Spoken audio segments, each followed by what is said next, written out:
एक आर्टिकल है जिसका जिक्र मैंने किया आपसे। उस आर्टिकल में साफ साफ लिखा हुआ है कि आजादी मिलने के बाद भी हिंदुस्तान में अंग्रेजों के बनाए वो सारे कानून चलते रहेंगे। क्यों चलेंगे? और ऐसा संविधान हमने स्वीकार क्यों किया? फिर दुर्भाग्य से जिसको आप अपना संविधान कहते हैं वो अपना नहीं है।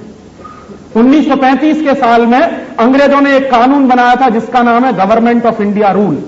और आप लोगों को मैं बहुत एक गंभीर बात बताने जा रहा हूं कि 1935 में गवर्नमेंट ऑफ इंडिया रूल अंग्रेजों ने बनाया था। क्यों अंग्रेजों ने बनाया था government of India rule? Hindustan के लोगों पर राज्य करने के लिए, शासन करने के लिए और बर्बाद करने के लिए। वही गवर्नमेंट ऑफ इंडिया रूल के शुरू के जो 95 आर्टिकल्स हैं वही संविधान में शामिल कर लिए गए। ये अपना नहीं है और ये भारतीय संविधान नहीं है। इसका सबूत अगर आपको लेना हो तो संविधान सभा की बहस पढ़िए, थोड़ा सा दिमाग को खोलकर, बिना किसी प्रेजुडिस के, बिना किसी पूर्वाग्रह के संविधान सभा की बहस पढ़िए।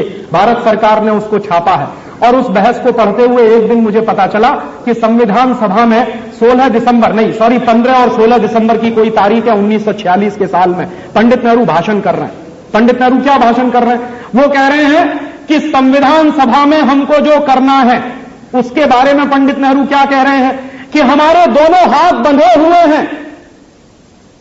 अंग्रेजों की सरकार ने एक ड्राफ्ट बना के भेजा है, इसी ड्राफ्ट को हमको संविधान मानना है, ये हमारी मजबूरी है, हम कुछ नहीं कर सकते। ये पंडित नेहरू का भाषण है संविधान सभा। इसका माने ये संविधान तो पहले से ही तय होकर आया है। और ये संविधान आया कहां से? 1942 में क्रिप्स मिशन आया था।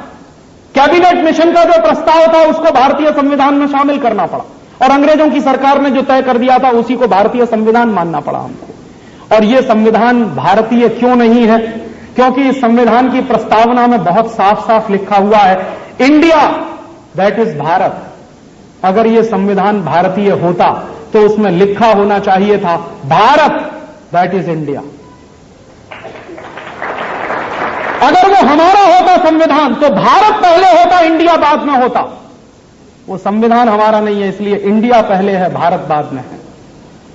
और जब संविधान ही आपका नहीं है तो संविधान की कसम खाकर राज्य चलाने वाले लोग आपके कैसे हो सकते? जब कानून आपके नहीं है तो कानून की कसम खाकर राज्य चलाने वाले लोग आपके कैसे हो सकते?